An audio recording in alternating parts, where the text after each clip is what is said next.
form inside of you. The flow of your body drips off like flower dew. Sure, I know that your stem has a story. Melodies seem to form inside of you. The flow of your body drips off like flower dew. Sure, I know that your stem has. Hi, I'm Effie Barker. We are right here in downtown Los Angeles. When you say we're not going away with these issues, what are those issues? Good evening. Welcome to the special edition of I'm Effie Barker.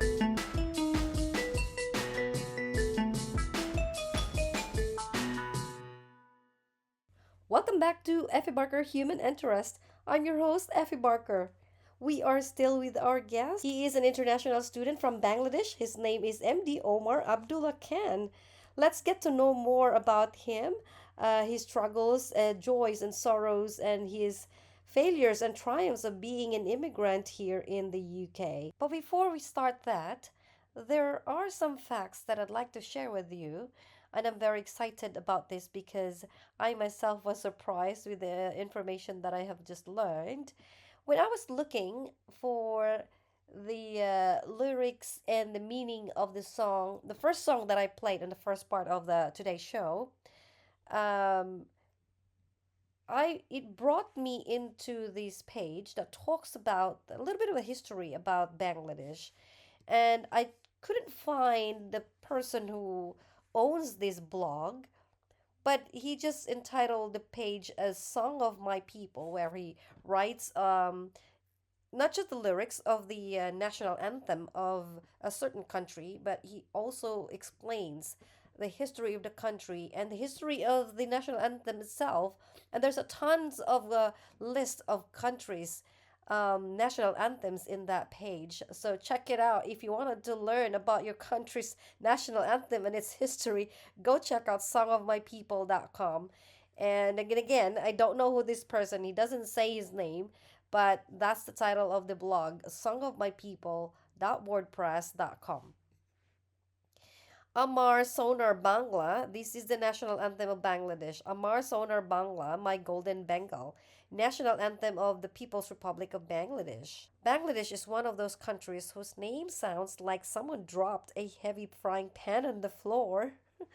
I guess because it starts with the letter bang, Bangladesh. It also has a flag that torments people with OCD. In case you haven't noticed, the red ball isn't in the center of the flag. So you see the flag of Bangladesh is a background is green and there's a red round in the middle. I learned about this because my 4-year-old daughter, she knows how to identify the countries of the world with its capital cities, and of course one of them is Bangladesh. So I'm kind of familiar with the look and what the flags look like, but I never knew or noticed about these facts about the flag.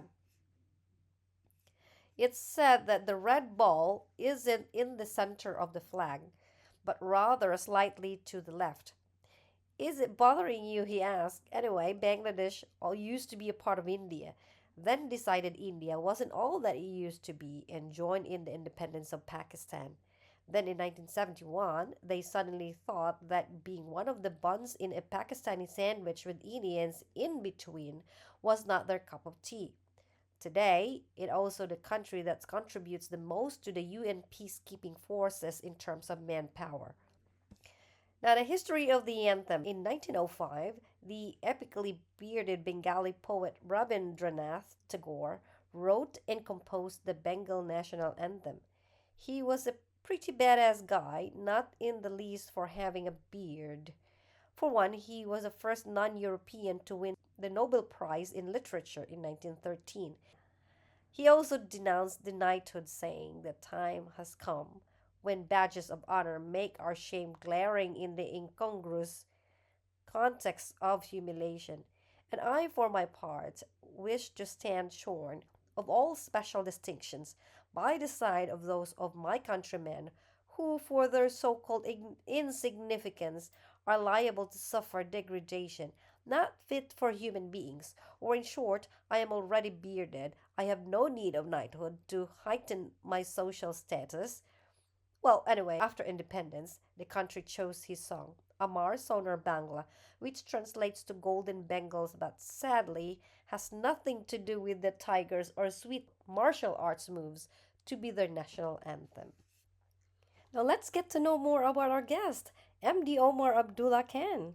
Previously on Effie Barker Human Interest, our guest MD Omar Abdullah Khan, who is originally from Bangladesh, talks about the amount of money that he had to spend before coming to the UK, the difficulty in sending the funds, the cultural differences, especially in healthcare system, and his expectations about the UK prior to coming over. So we're talking about maybe 25 grand, something like that? Or more? Yeah, I think it's more than that. I think 27, 27? 28. Oh Lord. 27, 28,000 grand, yeah. Right. And that's not all because after getting while we were waiting for the visa, I had to look for houses here.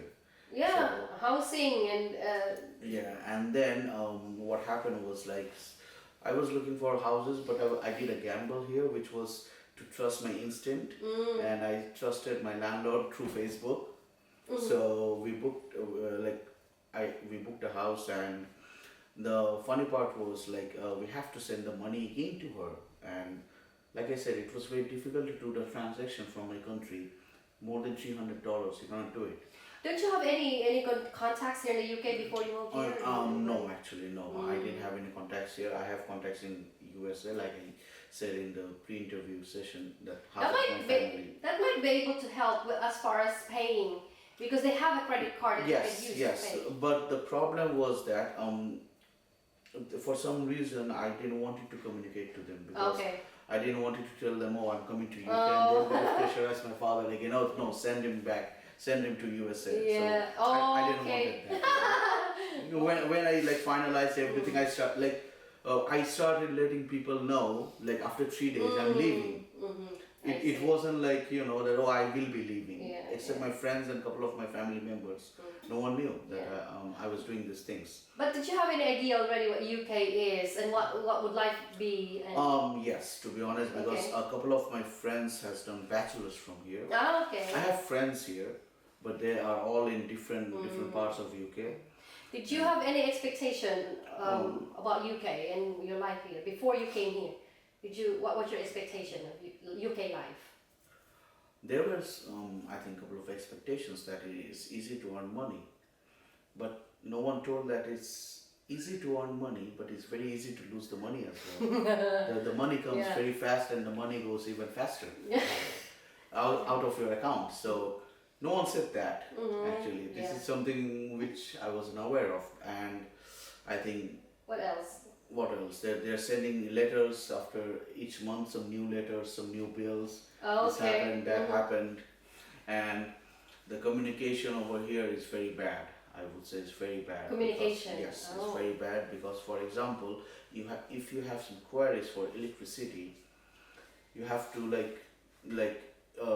you have to be on the hold on hold for the automated connections and everything through our phone calls. So I think this is very bad here. You cannot just visit offices like back in my country and You walk in. yeah, walk in exactly. And I would say the medical system over here is a problem. Right. Like for example, if I had fever, I could easily go to my country, like Yeah. any doctor or See a hospital.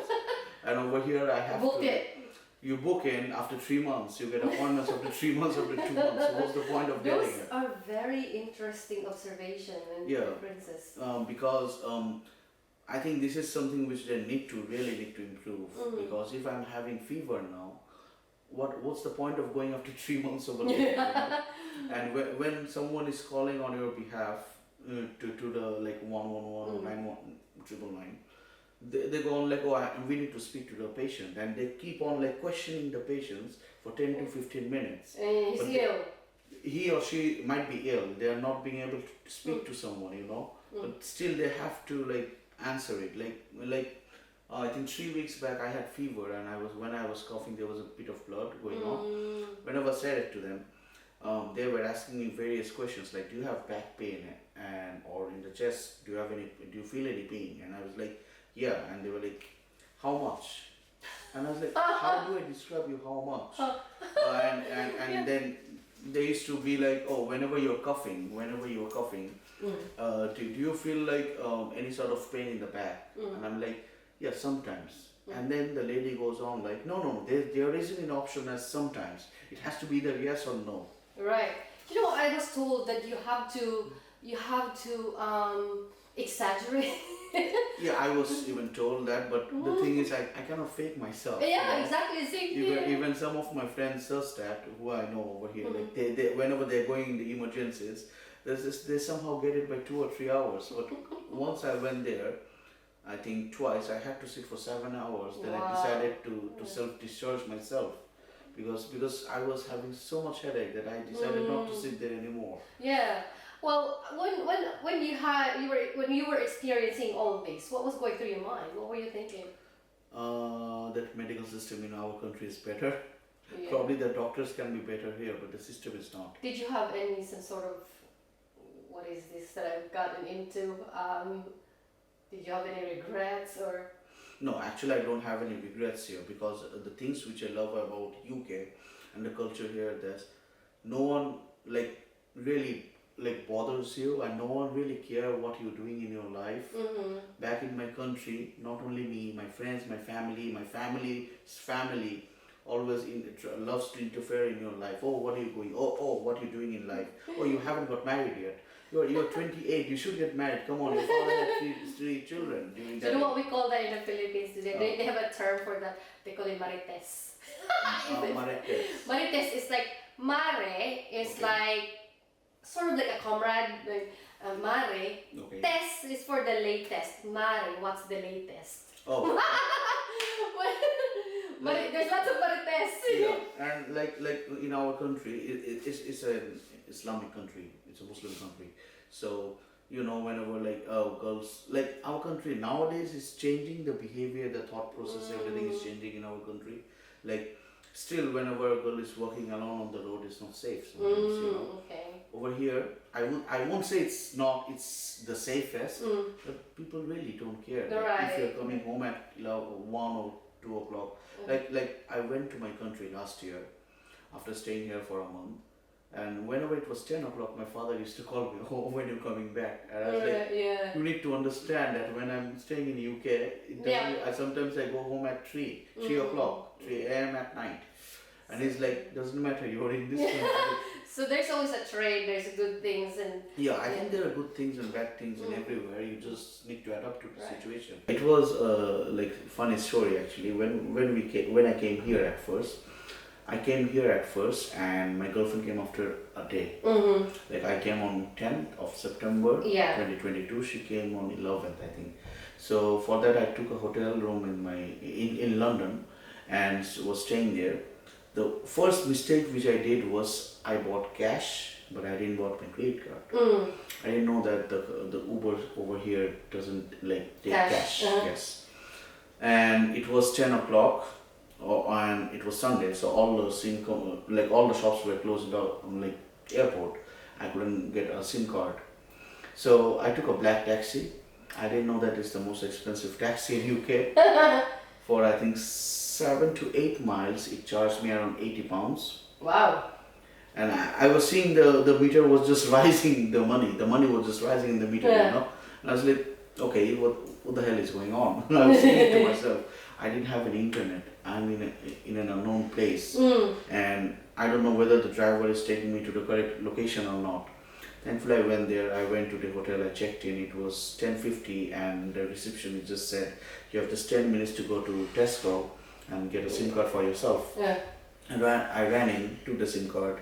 The next day, the landlord came near my hotel and gave me the key, because she lives in London and I live in Portsmouth. So she gave me the key.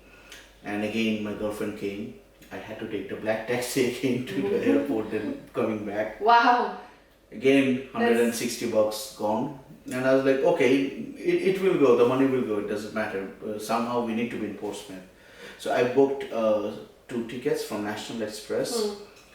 and I didn't have an like I said, I had cash, but I cannot call an Uber, and I was living in Hounslow in the hotel, and if you have to like take the National Express bus, you have to come in Victoria. Yeah. Yeah. So I asked my friend who lives in Australia that I'll send you the money once I open a bank account. Just like call an Uber. The Uber was £70. Back in my country, the Uber driver will wait for you for 10 to 15 minutes. It really doesn't matter. Yeah. In UK, they don't wait. Yeah. I didn't know that. By the time I came in, the Uber driver left. So you missed your bus. I didn't miss the bus, but the £70 was cut off from my Right. account. Yeah. I requested him again to call another Uber. He called it. He was late. We missed the bus. Now we have to like buy 2 tickets again. We purchased it with a double amount of money because it was the immediate one.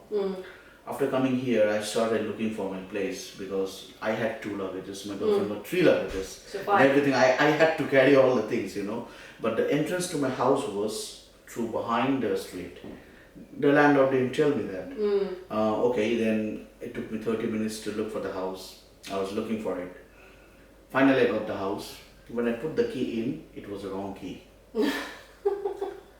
And on the other hand, my landlord was not believing that it was a wrong key, and I had to send her a video. Look, this is not the key. She was like, "Oh shit, I'm sorry. I think I gave you a wrong key. It's now 2 o'clock, 2 p.m. now. I think by 9:30 I will be there." And I was like, "Where will I stay?" With all the luggage. Yeah, like it's 7:30. Just don't tell me that. And then I said to my girlfriend that okay. And they seem to you should just accept it. Yeah, but the thing was, look, like I said, I gambled in this situation that I contacted the landlord through Facebook. So I don't know that whether it's a scam or not. 7 hours we were sitting in the scoops. 7 hours, and I was buying one ice cream after every hour so that they don't feel that I'm just sitting here, And my girlfriend was not panicking, but I was panicking deep inside, and she panics a lot. So I was keeping myself, I was strong enough not to panic, and I was like, okay. On the other hand, my parents are calling. Why are you sitting here? Show me your house, show me. And the moment when I said it to them at 9 that okay, this is what happened, and they started panicking. They're like, oh my God, what will you do now? And I'm like, come on, please don't talk to me now. I'm already stressed. Then finally at 10 p.m., the landlord came in, gave me the keys. I went inside and I was like, oh, finally. So it was real. Yeah. Okay. The thing which shocked me the most was we are in a country where we are not used to like seeing people from the same gender kissing each other, Oh, okay. Okay, so It's a Muslim country. when I was sitting in school during the 7 or 8 hours, I went outside the school. There are a lot of pubs in front of my house, beside scoops, on that road. I see one guy was saying, "No, I don't feel for you," and the other guy was holding his like forehead and was saying, "No, I know you feel for me. I know you love me." And then they started kissing each other, and I was like, "Where the am I? I'm not used to this situation," and I had to wait like this. They finished kissing, and then they were like, "Oh, sorry. Yeah, please go ahead." And I was like, "Come on, I'm not here to say this." And after that, I think we went to Cano Lake here. I saw it, and my girlfriend was like, "Oh, Omar, see, 2 girls kissing each other." And I was like, "Okay, all right. This is not something I'm used to." That is So that was the first cultural shock I faced, I think. That is so funny, and to observe these different cultures, and you're not only shocked with the other things, such as these little things about the waiting of the cab and stuff. Yes. But there are also like big ones, such as that. Yes, like in our country, like I have seen like people from the same gender loving each other, or they're in a relationship. I've seen them, but I never saw, like I said, it's a Muslim country, so they don't kiss, or In even public. like people from opposite gender also doesn't kiss publicly, Right. So this is something which was new to me. Surprise, yeah. I was like, okay, and I think there was some more cultural shock when I started speaking to people. Right. How was the interaction with the locals? I think people over here, one thing I'll just respect about them is that whenever they see someone, they give a smile. People do smile at you. If you're having an eye contact with someone on the road, Right. walking around, and they'll just give you a smile back. Right. So there's nobody that mistreated you at all. or like- Yeah, and if you're like something happened to you, you're walking around, something happened to you. If someone sees it, they'll ask that you are right. Okay. I think this is one particular line that even gives you a good feeling. You know, that Okay. at least someone is asking me, you are right. So you weren't really able. You didn't expect any mistreatment from people because of who you are. You were just treated as the same line as everybody. Yes, but sometimes no. Sometimes. Sometimes no. Talk to me about it. Like for example, whenever I was sitting in a university bus, I think people who looks like me used to come and sit beside me. There were hardly any people. If there was an empty seat, I think hardly white people used to come and sit. They don't want to sit next to you. No, they're okay with everything. They're standing. They would rather stand. And whenever they just sit empty beside a white person, then I see white people sitting there. But I think people from other countries like Africa, Asian, they don't have those sort of problems. But I see that a lot from white people, the local people here, even in the not only the university buses. I think sometimes in local buses I have seen that. I've observed it actually. Sometimes in the train, like hardly some people will come and sit beside you. That's what I feel. I don't want to exaggerate or something. Oh. It's just that what I faced, and I haven't faced that much of racism over here. Probably sometimes a bit. Sometimes. A bit, but that's not like direct. You know, that's in kind of indirect racisms. Like, how would I explain? For example, if you're working somewhere for a longer period of time, and I mean, there are people who will get to know you, will speak to you, and there will be people who will not speak to you and speak to someone who joined after you, a white guy, or a white person. No. You know, sometimes things like that happens. Oh. So Very interesting. yeah, and whenever like suppose in the staff room in the lunch, people will come and sit on all the tables, and only one or two people will come and say, and even they will interact with you. You know, like they're sitting on that table and say, hey, what's up? But they don't come and sit here. If you go and sit there, that's not a problem, but they'll not come and sit. That's something I've observed a bit sometimes, not always, sometimes. What do you think? Also, when you came here, you had your reputation. This is that, and that. But when you get here, what do you think of UK? Now as well, even now. What do you think of UK?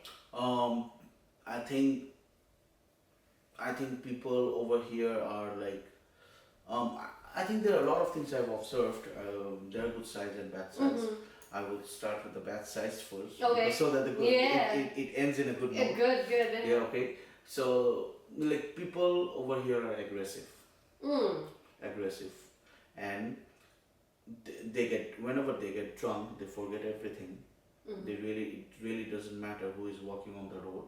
They'll create a scene, and people over here are, like I said, that things like that happens when you're like, they're not like, you will not face racism directly, but indirectly you will feel like, okay, if I'm something less or what, like people will talk to you or something, and some people will know you for ages and will not talk to you.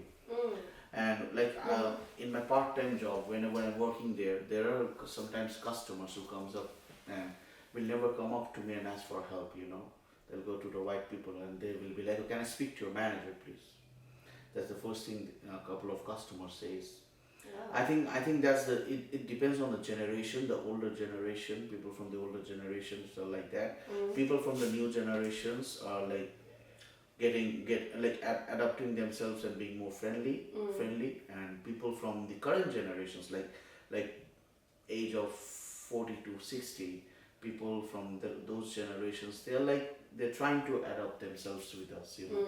I won't blame them actually. I think it's our fault as well, because the ancestors, like the people from for example, people from my country, they do a lot of like things which they shouldn't be doing here. Yeah. So that's why it creates an impression, you know, that okay, he's from that country, so I think he will be like that.